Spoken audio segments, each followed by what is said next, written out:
Hello viewers, আসসালামু আলাইকুম। কেমন আছেন সবাই? আশা করি আল্লাহর রহমতে সবাই ভালো আছেন।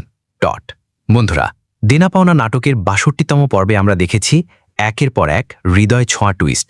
শহীদের পরিবার এবার শহর ছেড়ে গ্রামের বাড়ি এসেছে। দীর্ঘদিনের ভুল বোঝাবুঝি দূর হয়ে অবশেষে শহীদের স্ত্রী বুঝতে পেরেছে শহীদ কোনো পরকীয়া করেনি। অনুতপ্ত স্ত্রী, রাগী শহীদ, আর সেই অভিমানের দেয়াল ভেঙে দিয়েছে শহীদের শাশুড়ি। সিআইডির সমস্ত প্রচেষ্টা ব্যর্থ। শহীদ শহর ছাড়ার আসল কারণ সংসারের অশান্তি, অবিশ্বাস, সন্দেহ। অবশেষে বুঝতে পারল নাবিলার সঙ্গে নাই কোনো পরকীয়া সম্পর্ক। সব মিলিয়ে ৬২তম পর্ব ছিল ভালোবাসা, অভিমান আর মিলনের আবেগে ভরপুর। কিন্তু এখন প্রশ্ন, হৃদয় চিহ্নযুক্ত প্রশ্নচিহ্ন, ৬৩তম পর্বে কি হতে যাচ্ছে? নিপা কি এবার খাইরুলের দেখা পাবে, নাকি তার মনের গভীরে জমে থাকা অপূর্ণ ভালোবাসা আবার জেগে উঠবে?